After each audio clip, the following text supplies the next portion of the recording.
Hello friends, माँ Saraswati classes के YouTube channel पर मैं शिवांश द्विवेदी आप सभी का स्वागत करता हूँ। DFCCIL 2021 जैसे कि इसकी रिक्रूटमेंट जारी हो चुकी है। ऑनलाइन एप्लीकेशन अभी भी स्टार्ट है और इसका जो एग्ज़ाम है वो अभी पोस्टपोन्ड हुआ है। इसकी नई जो टेंटेटिव डेट निकल के आई है वो सितंबर अक्टूबर मंथ में इसका एग्ज़ाम कंडक्ट होने की संभावना है। इस वीडियो में हम नॉन टेक्निकल सिलेबस के बारे में डिटेल डिस्कशन करने वाले हैं और यहाँ पर आपको वो टॉपिक्स बताए जाएंगे जिनसे आपके एग्जाम में क्वेश्चन पूछे गए हैं।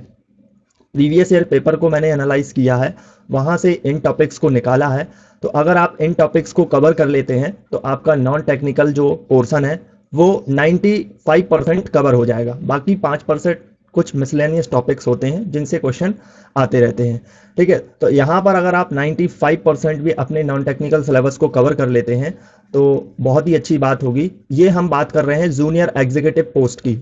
अब जूनियर एग्जीक्यूटिव में आपकी इलेक्ट्रिकल की पोस्ट है, एसएनटी की है, ऑपरेशन बीडी की है और मैकेनिकल की पोस्ट है। तो ये सभी जो पोस्ट की बात कर रहे हैं, जो यहाँ पर हम नॉन टेक्निकल सिलेबस की बात कर रहे हैं, वो आईटीआई लेवल के सिलेबस के लिए बात कर रहे हैं। क्योंकि इन सभी पोस्ट के लिए जो नॉन टेक्निकल का पोर्शन है वो उसका जो वेटेज है वो 60 क्वेश्चन पूछे जाने हैं। तो बहुत ही आप कह सकते हैं 60 क्वेश्चन आपके टेक्निकल से आने हैं और 60 क्वेश्चन आपके नॉन टेक से आने हैं। तो ये 50-50% का वेटेज है, बहुत ज़्यादा इंपॉर्टेंट है। और नॉन टेक्निकल अगर आप इसकी बात करें तो हो सकता है आप काफ़ी टाइम से नॉन टेक्निकल की भी प्रिपरेशन कर रहे होंगे। तो अगर आप इस तरीके से चीज़ों को फॉलो करते हैं, इस तरीके की प्रिपरेशन स्ट्रेटजी को फॉलो करते हैं तो डेफिनेटली आपका नॉन टेक्निकल का सिलेबस भी अच्छे तरीके से कवर हो जाएगा। तो हम यहाँ पर बात करेंगे टॉपिक वाइज डिटेल सिलेबस की। यहाँ पर बेसिकली आपके चार टॉपिक, जो चार कह सकते हैं सब्जेक्ट हैं नॉन टेक्निकल में, लेकिन उनके यहाँ पर टॉपिक आपको मेंशन नहीं किए गए हैं। तो ये टॉपिक मैं आपको प्रीवियस ईयर पेपर को एनालाइज करके और जिस तरीके का पेपर वो लोग कंडक्ट करते हैं, जो लेवल रखते हैं, उन सभी चीज़ों को एनालाइज करके आपको इस वीडियो में बता रहा हूँ। तो आइए एक एक करके सभी चीज़ों को जानते हैं। सबसे पहले हम बात करेंगे यहाँ पर नॉन टेक्निकल सिलेबस के बारे में। ये पार्ट फर्स्ट है आपका। 60 क्वेश्चन यहाँ पर पूछे जाने हैं आपके। हर क्वेश्चन के लिए यहाँ पर 1 मार्क्स अलॉट होगा और 1/4 यानी कि 0.25 की नेगेटिव मार्किंग भी होगी। तो इस चीज़ को आप ज़रूर ध्यान रखें कि आपकी नेगेटिव मार्किंग भी यहाँ पर होने वाली है। अब यहाँ पर अगर हम बात करें, हाँ, कि आपके सिलेबस में क्या क्या पूछा जाना है, नॉन टेक्निकल के सिलेबस में क्या क्या पूछा जाना है और कौन कौन से सब्जेक्ट का कितना वेटेज है, तो ये प्रीवियस ईयर के अकॉर्डिंग मैं आपको बता रहा हूँ। जनरल नॉलेज से 12 क्वेश्चन पूछे गए थे, इस बार भी 12 ही क्वेश्चन पूछे जाएंगे। न्यूमेरिकल एबिलिटी, इससे 12 क्वेश्चन पूछे गए थे। और जनरल एप्टीट्यूड रीजनिंग, इसका वेटेज थोड़ा ज़्यादा था, 18 क्वेश्चन पूछे गए थे। और जनरल साइंस से भी 18 क्वेश्चन पूछे गए थे। अब एक चीज़ मैं यहाँ पर और क्लियर कर दूँ कि जनरल साइंस के 18 क्वेश्चन तो इन्होंने इस सेक्शन में पूछ लिए थे, यानी कि जो इन्होंने पहले से मेंशन किया हुआ है जनरल साइंस का सेक्शन, उसमें 18 के 18 क्वेश्चन पूछे थे जो कि फिजिक्स, केमिस्ट्री और लाइफ साइंस से रिलेटेड थे। इसके अलावा 2 क्वेश्चन उन्होंने साइंस के ही इस जनरल नॉलेज वाले सेक्शन में पूछ लिए गए थे। ये मैंने अच्छे तरीके से आपको प्रीवियस ईयर पेपर को करवाया है। तो अगर आपने नहीं देखा है तो आप देख सकते हैं, वीडियो के डिस्क्रिप्शन में आपको वो सारी लिंक मिल जाएंगे जिनमें प्रीवियस ईयर पेपर को सॉल्व करवाया गया है। अब यहाँ पर हम एक एक करके इन सभी चैप्टर्स यानी कि इन सभी सिलेबस के जो सब्जेक्ट हैं उनके डिटेल से चैप्टर को डिस्कस करते हैं कि आपको कौन कौन से जो टॉपिक्स हैं वो कवर कर लेने हैं। तो सबसे पहले हम जनरल नॉलेज की बात कर लेते हैं। जनरल नॉलेज का जो वेटेज है वो यहाँ पर 12 क्वेश्चन पूछे जाते हैं। तो टोटल नंबर ऑफ क्वेश्चन जो एग्जाम में पूछे जाते हैं वो 12 क्वेश्चन पूछे जाते हैं। और यहाँ पर अगर हम बात करें तो करंट अफेयर सभी एग्जाम के लिए इंपॉर्टेंट होता है। अभी ये यहाँ पर डिपेंड करता है कि वो करंट अफेयर किस लेवल का पूछ रहे हैं। प्रीवियस ईयर में अगर बात की जाए तो करंट अफेयर का एक ही क्वेश्चन पूछा गया था, लेकिन आपको प्रीवियस ईयर के वेटेज पर नहीं जाना है क्योंकि ये डिपेंड करता है, कुछ भी यहाँ पर फिक्स नहीं होता है कि कौन से सब्जेक्ट से वो कितना वेटेज दे सकते हैं। तो करंट अफेयर आपको पूरे 1 ईयर का अच्छे तरीके से कवर कर लेना है। करंट अफेयर के जो इंपॉर्टेंट टॉपिक्स होते हैं उनको एक सेपरेट वीडियो मैं लेकर के आऊँगा जिसमें आपको करंट अफेयर, बाकी जो यहाँ पर टॉपिक बता रहा हूँ उसके इंपॉर्टेंट टॉपिक्स को बताऊंगा कि वहाँ पर आपको क्या क्या चीज़ें कवर कर लेनी है, जिससे आपका जनरल नॉलेज जो है वो अच्छे तरीके से प्रिपेयर हो जाए। क्योंकि जनरल नॉलेज बहुत ज़्यादा एक बड़ा सब्जेक्ट है, इसको पूरे तरीके से कवर कर पाना पॉसिबल नहीं होता है सभी के लिए, है ना। और आप यहाँ पर टेक्निकल जो आपकी तैयारी है उसके लिए आप टेक्निकल तैयारी कर रहे हैं तो बहुत ज़्यादा आपका सिलेबस भी वास्ट हो जाएगा। तो इसलिए आपको कुछ ऐसी चीज़ें हैं जो सिलेक्टेड चीज़ें आपको पढ़नी है जिससे आपका जनरल नॉलेज में अच्छा वेटेज रहे।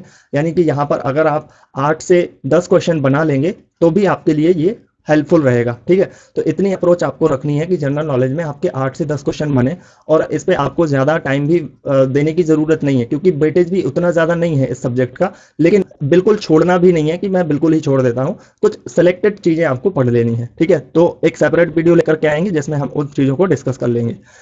जनरल नॉलेज के अलावा यहाँ पर हिस्ट्री, तो हिस्ट्री की अगर हम बात करें तो हिस्ट्री आपकी यहाँ पर आती है। हिस्ट्री में आपको क्या पढ़ना है, हिस्ट्री जो है वो 3 पार्ट में डिवाइडेड है। एक एंसेंट हिस्ट्री हो गई, मेडिवल हिस्ट्री हो गई और मॉडर्न हिस्ट्री हो गई।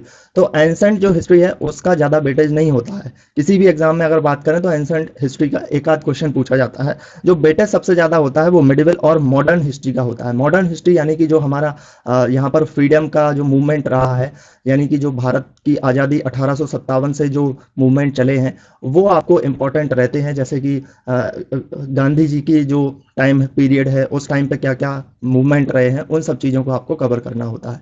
तो ये हिस्ट्री हो गई। इसके अलावा ज्योग्राफी, अब ज्योग्राफी में सिर्फ आपको इंडियन ज्योग्राफी को कवर करना है। थोड़े बहुत जो फैक्ट होते हैं उनको आप जो वर्ल्ड ज्योग्राफी होती है उससे आप कवर कर सकते हैं। पॉलिटी की अगर बात की जाए तो पॉलिटी बहुत इंपॉर्टेंट है। प्रीवियस ईयर एग्जाम की अगर बात करें तो इसमें 3 क्वेश्चन पूछे गए थे। तो मैं बस यहाँ पर मेंशन कर रहा हूँ आपको, लेकिन जरूरी नहीं है कि इतने ही क्वेश्चन पूछे जाएंगे क्योंकि ये वेटेज डिपेंड करता है कि वो एग्जामिनर किस तरीके से पेपर को सेट करते हैं। तो पॉलिटी के पिछले बार 3 क्वेश्चन थे, इस बार क्या हो सकता है, लेकिन हमें हर एक सब्जेक्ट को अच्छे से प्रिपेयर करना होगा। तो पॉलिटी हो गई। इसके अलावा साइंस एंड टेक्नोलॉजी, इसके अलावा आपको स्टैटिक जीके, स्टैटिक जीके बहुत इंपॉर्टेंट है। स्टैटिक जीके से भी लगभग 3 से 4 क्वेश्चन पूछे गए थे प्रीवियस ईयर के एग्जाम में। तो इस टाइम पर भी स्टैटिक जीके हो गया आपको। स्टैटिक जीके जैसे कि स्पोर्ट्स हो गया, इंपॉर्टेंट डेट्स हो गए, और इसके अलावा जो डांस हो गए, डांस के अलावा फिर जो और भी बहुत सारी इंपॉर्टेंट चीज़ें होती हैं। तो मैं यहाँ पर आपको एक बार फिर से क्लियर कर देता हूँ कि जनरल नॉलेज के लिए जो डिटेल आपके सब टॉपिक होंगे उनके लिए हम एक सेपरेट अलग से वीडियो लेकर के आएंगे। उसमें वो सब चीज़ें आपको डिस्कस कर देंगे कि इतना ही आपको कवर कर लेना है, तो इतने में आपका 8 से 10 क्वेश्चन आराम से बन जाएंगे। अब यहाँ पर हम बात करते हैं न्यूमेरिकल एबिलिटी अर्थमेटिक की। न्यूमेरिकल एबिलिटी अर्थमेटिक की अगर बात की जाए तो ये भी आपका काफ़ी अच्छा स्कोरिंग सब्जेक्ट है, और मुझे उम्मीद है कि आप बहुत पहले से भी अपने मैथ की तैयारी कर रहे होंगे और आपको ये मैथ वगैरह में कोई दिक्कत नहीं आ रही होगी। यहाँ पर आपके जो टोटल नंबर ऑफ क्वेश्चन है वो 12 है। अगर आप बहुत अच्छे से तैयारी कर लेते हैं तो फिर आप 12 में से 12 क्वेश्चन भी बना सकते हैं, क्योंकि इतने ज़्यादा यहाँ पर टफ क्वेश्चन नहीं आते हैं, बहुत ही आराम के क्वेश्चन आते हैं। आप कह सकते हैं कि मीडियम टाइप का लेवल रहता है यहाँ पर, ज़्यादा टफ वो मैथ में नहीं रखते हैं।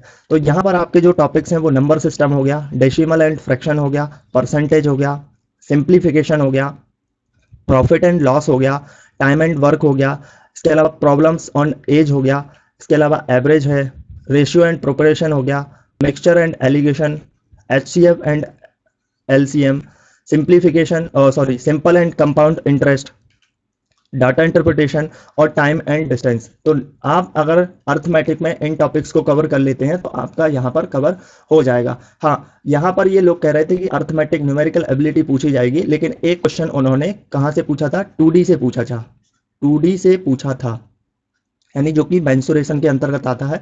तो अगर आपके पास टाइम बचता है तो फिर आप एक्स्ट्रा चीज़ों को पढ़ सकते हैं, जैसे मेंसुरेशन वगैरह हो गया, और बाकी आपका यहाँ पर यही अर्थमेटिक से रिलेटेड क्वेश्चन ही पूछे जाते हैं। तो इन टॉपिक्स को आप न्यूमेरिकल एबिलिटी के अंतर्गत इनको प्रिपेयर कीजिएगा। अब प्रैक्टिस कहाँ से करनी है, तो प्रीवियस ईयर जो रेलवे में क्वेश्चन पूछे गए हैं उनसे आप प्रैक्टिस कीजिएगा। एक बार आप सभी टॉपिक्स को कवर कर लेना, उसके बाद प्रैक्टिस डेली करते रहना। मैथ की प्रैक्टिस हो गई, रीजनिंग की प्रैक्टिस हो गई, इनकी प्रैक्टिस डेली मस्ट होती है। अब इसके बाद हम नेक्स्ट टॉपिक को देखते हैं, यानी नेक्स्ट सब्जेक्ट को देखते हैं, जो कि हमारा जनरल एप्टीट्यूड या फिर इसको रीजनिंग भी कह सकते हैं। रीजनिंग जो है इसका वेटेज काफ़ी ज़्यादा रहा है, 18 क्वेश्चन यहाँ पर पूछे गए हैं, और काफ़ी अच्छी अगर आप प्रिपरेशन करते हैं तो लगभग 16 से 17 क्वेश्चन आराम से बना सकते हैं, क्योंकि यहाँ पर डिपेंड करता है कि आप टाइम को कैसे मैनेज कर रहे हैं। टाइम मैनेजमेंट होता है रीजनिंग में, कुल मिलाकर के बनता सबको है, लेकिन रीजनिंग एक ऐसा सब्जेक्ट है जो बहुत ज़्यादा हद तक आप कह सकते हैं कि 80 से 90% सभी स्टूडेंट्स इसको बना लेते हैं, लेकिन जो टाइम को मैनेज करके बनाए वो सबसे ज़्यादा उसको कह सकते हैं कि वो एक स्मार्ट अप्रोच को रखता है। तो यहाँ पर रीजनिंग तभी आपसे ऐसी हो पाएगी जब आप इसकी डेली प्रैक्टिस करेंगे, और डेली प्रैक्टिस करने के लिए बहुत सारी बुक्स हैं जिनमें प्रीवियस ईयर क्वेश्चन को बताया गया है रेलवे के। तो रेलवे वाले आप क्वेश्चन को करो और आपको ज़्यादा कुछ करने की ज़रूरत नहीं है। और बाकी आप जो टॉपिक्स यहाँ पर बता रहे हैं इन टॉपिक्स को तो आप कर ही लीजिएगा। नंबर सीरीज हो गई, नॉन वर्बल सीरीज हो गई, इसके अलावा कोडिंग डिकोडिंग होगी, डिसीजन मेकिंग हो गया, क्लॉक्स एंड कैलेंडर्स हो गया, एक एक क्वेश्चन यहाँ से भी पूछे गए हैं, क्यूब्स एंड डाइस हो गया, एनालॉजी हो गया, ब्लड रिलेशंस हो गया, अल्फाबेट सीरीज हो गई, mirror image, number ranking, arithmetical reasoning, directions, embedded figures etcetera. तो ये आपके रीजनिंग के टॉपिक हैं। बिल्कुल अच्छे तरीके से रीजनिंग की प्रिपरेशन कीजिएगा। इसमें आप चाहें तो 18 के 18 क्वेश्चन भी बना सकते हैं, बस डिपेंड करता है कि आप इसके लिए कितनी प्रैक्टिस करते हैं। तो अभी आपके पास बहुत सारा टाइम है, तो बराबर अच्छे से अपनी नॉन टेक्निकल की भी तैयारी करते रहिएगा, ठीक है। अब बात करते हैं हम नेक्स्ट जो हमारा सब्जेक्ट आता है वो है साइंस। साइंस जो सब्जेक्ट है यहाँ पर, अब ये साइंस जो है वो आपकी 3 पार्ट में डिवाइडेड है। और ये 3 पार्ट में डिवाइडेड से पहले मैं आपको बताऊं कि इस साइंस का जो वेटेज है वो 18 क्वेश्चन पूछे गए हैं। 18 क्वेश्चन आपके साइंस में से पूछे गए हैं, काफ़ी ज़्यादा वेटेज है। और साइंस भी आपको ऐसे पढ़ना है कि आपके जो फैक्ट हैं, जो आपके कंसेप्ट हैं वो बिल्डअप हों, जिससे आप बाकी के एग्जाम्स को भी कवर कर पाएँ और इसके साथ साथ आपका ये एग्जाम भी कवर हो पाए। साइंस में 3 पोर्सन कौन कौन से, वही 3 पोर्सन होते हैं, फिजिक्स हो गई, केमिस्ट्री हो गई और लाइफ साइंस हो गई। यहाँ पर लाइफ साइंस कहें तो ज़्यादा बेटर होगा, क्योंकि बायोलॉजी के ना आप लाइफ साइंस के अंतर्गत फिर आपकी जूलॉजी आ जाती है। इसके अलावा फिर आपकी और भी साइंस होती है, जैसे कि इकोलॉजी हो गई, वो सब चीज़ें यहाँ पर कवर होती हैं। इकोलॉजी का भी एक क्वेश्चन था प्रीवियस एग्जाम में। तो यहाँ पर आपको लाइफ साइंस को कवर करना है। अब ये आपको कैसे कवर करना है, इसके लिए आपको एनसीईआरटी जो 10th लेवल तक होती है, एनसीईआरटी बेस्ड जो वर्क्स होती हैं उनसे आपको कवर करना। एनसीईआरटी पढ़ने मत बैठ जाना। मेरा कहने का मतलब ये है कि एनसीईआरटी लेवल के यहाँ पर क्वेश्चन पूछे जाते हैं। जैसे कि रेलवे वगैरह ग्रुप डी होता है ना, तो रेलवे के ग्रुप डी में जैसे साइंस के क्वेश्चन पूछे जाते हैं उस तरीके से आपके यहाँ पर क्वेश्चन पूछे जाते हैं। तो यहाँ पर हम एक एक सब्जेक्ट के सभी जो, जैसे कि फिजिक्स है तो उसके टॉपिक्स को देख लेते हैं कि कौन कौन से टॉपिक से आपके क्वेश्चन पूछे जाते हैं ज़्यादातर। फिजिक्स की अगर बात की जाए तो फिजिक्स में आपका यूनिट्स एंड मेजरमेंट्स हो गया, force and law of motion हो गया, वर्क एनर्जी एंड पावर हो गया, ग्रेविटेशन हो गया, साउंड हो गया, वेव्स हो गया, हीट हो गया, इसके अलावा लाइट रिफ्लेक्शन एंड रिफ्रैक्शन हो गया, करंट इलेक्ट्रिसिटी हो गई, थर्मोडायनेमिक्स हो गई। मिसलेनियस टॉपिक्स जो 1-2 और टॉपिक बचते हैं उनको मिसलेनियस में आप कवर कर सकते हैं। तो ये फिजिक्स का आपका सिलेबस है। आप फिजिक्स में से इन टॉपिक्स को कवर कर लीजिएगा। आपका जितना भी फिजिक्स से क्वेश्चन आएगा वो सब इन्हीं में से आएगा। और इनके फिजिक्स के साथ साथ आपको इनके न्यूमेरिकल को भी करना होगा। न्यूमेरिकल क्वेश्चन भी एग्जाम में पूछे जाते हैं, प्रीवियस ईयर एग्जाम में भी पूछे गए हैं। इसके बाद अब हम केमिस्ट्री की बात कर लेते हैं। तो केमिस्ट्री में जो सबसे पहले आपके जो टॉपिक्स होंगे वो आपको बिल्कुल वही एनसीईआरटी बेस ही क्वेश्चन यहाँ पर पूछे जाते हैं, उसी लेवल के क्वेश्चन पूछे जाते हैं जैसे कि रेलवे ग्रुप डी में और एनटीपीसी वगैरह में पूछे जाते हैं।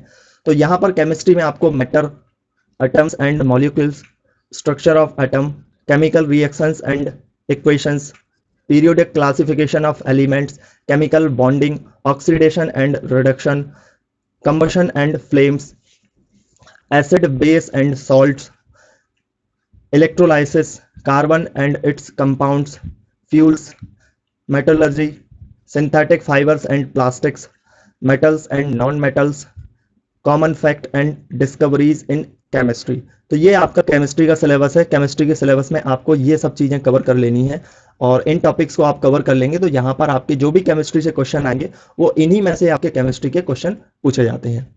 अब बात करते हैं हम लाइफ साइंस की। लाइफ साइंस में सबसे पहले इंट्रोडक्शन, जो बायोलॉजी का इंट्रोडक्शन होता है, कहाँ से स्टार्ट हुई है, कौन इसका, जैसे कि छोटे मोटे क्वेश्चन आ जाते हैं ना कि फादर ऑफ बायोलॉजी कौन है, फादर ऑफ जूलॉजी कौन है, इस तरीके। तो इंट्रोडक्शन आपको साइंस का इंट्रोडक्शन, लाइफ साइंस का इंट्रोडक्शन। इसके अलावा क्लासिफिकेशन ऑफ ऑर्गेनिजम्स, साइटोलॉजी यानी जिसको हम कोशिका विज्ञान कहते हैं, ये तो बहुत इंपॉर्टेंट है आपकी साइटोलॉजी। हर एग्जाम में 1-2 क्वेश्चन यहाँ से तो आने ही आने हैं। आप किसी भी एग्जाम को दें, साइटोलॉजी से 1-2 क्वेश्चन जरूर आने हैं। जेनेटिक्स, इसके अलावा बॉटनी, बॉटनी का classification, plant kingdom, plant morphology, plant tissues, photosynthesis, plant hormones, plant disease, तो ये आपको बॉटनी में कवर करना है। इसके अलावा फिर आपको जूलॉजी को कवर करना है। जूलॉजी के classification of animal kingdom, animal tissue, human bloods, organs and organ system, human blood and blood groups, तो ये सब चीज़ें आपको कवर करनी है। ह्यूमन आइज, इसके अलावा न्यूट्रिशंस, इसके अलावा ह्यूमन डिजीज, नेचुरल रिसोर्सेज, और इसके अलावा 2 टॉपिक और रह जाते हैं, उनको भी आप जरूर कवर करें। एक टॉपिक तो आपका विटामिन होता है और एक होता है आपका डिजीज। इसके अलावा जो ह्यूमन बॉडी होती है उसके रिलेटेड जो भी आपके टॉपिक्स होते हैं उनको भी आपको इसमें कवर करना है। तो ये सब आपको साइंस में, जनरल साइंस में कवर कर लेना है। आपको जो यहाँ पर टॉपिक बताए गए हैं उन टॉपिक्स को आप कवर कर लेते हैं तो आपका नॉन टेक्निकल का गारंटी आपका 95% सिलेबस कवर हो जाता है, क्योंकि 5% की गारंटी नहीं ली जा सकती। वो कहाँ से कौन से क्वेश्चन डाल देंगे ये नहीं कहा जा सकता, लेकिन हाँ 95% मैं आपको यहाँ पर गारंटीड कह सकता हूँ कि आपके इन्हीं टॉपिक्स में से क्वेश्चन पूछे जाएंगे। तो आपको अब सिलेबस को श्रिंक कर लेना है और चीज़ों को सिस्टम से पढ़ना है। जैसे कि आप एक स्मार्ट अप्रोच के साथ पढ़ें तो आप ज़्यादा अच्छे तरीके से अपने आप को एक कह सकते हैं कि एक हायर पोटेंशियल आपको मिल सकता है ना। अब यहाँ सो फ्रेंड्स, DFCCIL 2021 के लिए हमारा जर्नल साइंस का एप्लीकेशन पर कोर्स लॉन्च हो चुका है, जिससे आप जुड़ सकते हैं। ये पेड कोर्स है। इसके बारे में हम आपको डिटेल बताएं तो ये जो आपका कोर्स होगा बिल्कुल न्यू पैटर्न्स पर बेस्ड होगा। जब जो भी अभी मैंने आपको जो टॉपिक्स बताए हैं जनरल साइंस के अंतर्गत, फिजिक्स, केमिस्ट्री और बायोलॉजी के, इन सभी टॉपिक्स को ओवरऑल यहाँ पर कवर करवाया जाएगा। और सबसे ज़्यादा इसमें जो फोकस है वो हमारा फैक्चुअल के साथ साथ कंसेप्चुअल बिल्डर कोर्स होगा ये, यानी कि यहाँ पर आपके कंसेप्ट अच्छे तरीके से बिल्डअप करवाए जाएंगे, जिसमें आपके फिजिक्स हो गया, केमिस्ट्री हो गया, बायोलॉजी हो गया, ताकि इनसे जो लॉजिकल क्वेश्चन पूछे जाते हैं एग्जाम में वो क्वेश्चन आप बना सके, उन क्वेश्चन पर भी आपकी कमांड बन सके। तो इससे आपका सबसे ज़्यादा इंपॉर्टेंट पॉइंट होता है कि आपके कंसेप्ट अच्छे तरीके से बिल्डअप हो सके। तो जनरल साइंस में लगभग 50+ टॉपिक्स हैं जिनको हम इस कोर्स में कवर करेंगे। इसके साथ साथ 2000+ MCQs क्वेश्चंस की प्रैक्टिस करेंगे, और इसके साथ साथ न्यूमेरिकल जो क्वेश्चन होते हैं, जैसे कि फिजिक्स में न्यूमेरिकल क्वेश्चन पूछे जाते हैं, कुछ न्यूमेरिकल क्वेश्चन केमिस्ट्री से भी पूछे जाते हैं, उस तरीके के न्यूमेरिकल क्वेश्चन यहाँ पर हम कवर करने वाले हैं। इस कोर्स की अगर प्राइस की बात की जाए तो इसकी जो एक्चुअल प्राइस है वो 400 रुपए है, लेकिन 31 मई से पहले पहले आप इस कोर्स से अगर इनरोल होते हैं तो फिर आपको ये कोर्स 200 रुपए में भी उपलब्ध हो जाएगा। इसके लिए क्या करना होगा, आपको कोड होगा न्यू 200। इस कोड का आप यूज करेंगे तो 200 रुपए की आपको छूट मिल जाएगी। अब कैसे आपको इस कोर्स से जुड़ना है इसके बारे में आपको डिटेल बताते हैं। इसके लिए आपको गूगल प्ले स्टोर पर जाना है। गूगल प्ले स्टोर पर सर्च करना है हमारा ऑनलाइन एप्लीकेशन ऐप मां सरस्वती क्लासेस, या फिर इसका जो ऐप का लिंक है वो आपको इस वीडियो के डिस्क्रिप्शन बॉक्स में भी मिल जाएगा। तो वहां से जाकर भी आप इस ऐप को इंस्टॉल कर पाएंगे। जैसे ही आप इंस्टॉल करेंगे ऐप को, इसमें आपको मोबाइल नंबर और ईमेल आईडी को अप्लाई करके अपना रजिस्ट्रेशन कर लेना है। रजिस्ट्रेशन करने के बाद आपको इस तरीके का इंटरफेस, होम इंटरफेस दिखेगा। तो इसमें आपको क्या करना है कि जो यहाँ पर बैनर आपके शो हो रहे हैं ना, इस बैनर को आपको आगे की ओर मूव करना है। आगे की ओर मूव करेंगे तो सेकंड यहाँ पर जो कोर्स होगा जिसमें डिटेल यहाँ पर दिखाई गई है जनरल साइंस, इस वाले बैनर पर आपको क्लिक कर लेना है। इस वाले बैनर पर आप क्लिक करेंगे, या फिर आप क्या करें, स्टोर जो यहाँ पर टैब दिख रहा है ना, ये नीचे आपको टैब दिख रहा है, इस स्टोर वाले टैब पर आप क्लिक करें। स्टोर वाले टैब पर आप जैसे ही क्लिक करेंगे तो यहाँ पर फिर आपको स्टोर वाले टैब पर क्लिक करेंगे तो इस तरीके का इंटरफेस होगा। इसके बाद आपको नीचे स्क्रॉल कर लेना है। नीचे जैसे आप स्क्रॉल करेंगे ना, जैसे आप स्क्रॉल करते हैं ना, तो नीचे आप स्क्रॉल करेंगे तो फिर आपको ये कोर्स दिखेगा जिसमें यहाँ पर जनरल साइंस लिखा हुआ है। इस पर आपको क्लिक कर लेना है। इस पर जैसे ही आप क्लिक करेंगे तो ये आपको नेक्स्ट पेज इस तरीके का ओपन होगा। फिर इसके बाद आपको क्या करना है, इस पर क्लिक कर लेना। फिर इसको भी आपको स्क्रॉल करना है, यानी नीचे की ओर जाना है। आप जैसे ही नीचे की ओर जाएंगे तो यहाँ पर आपको दिखेगा कूपन कोड अवेलेबल, ये ऑप्शन आपको दिखेगा। ये वाला ऑप्शन आपको दिख रहा होगा। इस वाले ऑप्शन में आपको क्या करना है, व्यू ऑल पर क्लिक करना है। इस व्यू ऑल पर आप क्लिक कीजिएगा। इस व्यू ऑल पर वैसे ही आप क्लिक करेंगे तो यहाँ पर आपको कूपन जो अवेलेबल है, यानी कि जो 31 मई तक उपलब्ध है, इसको आप यहाँ पर अप्लाई कर पाएंगे। जैसे ही आप क्या करेंगे, अप्लाई पर क्लिक करना। फिर यहाँ पर कुछ आपको टाइप नहीं करना है, बस सीधे इस कूपन कोड पर जाना है। नीचे जो अप्लाई दिख रहा है ना आपको, इस वाले पर आपको क्लिक कर लेना है। अप्लाई पर आप क्लिक करेंगे तो आप क्लिक करते ही आपका यहाँ पर कोड जो है वो अप्लाई हो जाएगा, और जो कोर्स का प्राइस 200 रुपये यहाँ पर माइनस होकर के फिर आपको सिर्फ 200 रुपये का अमाउंट पे करना होगा। यहाँ पर बाय नाउ का ऑप्शन आएगा, इस पर आप अलग अलग डिफरेंट टाइप के यहाँ पर पेमेंट मेथड हैं, उनका यूज करके इस कोर्स की अमाउंट को पे करके इस कोर्स से जुड़ पाएंगे।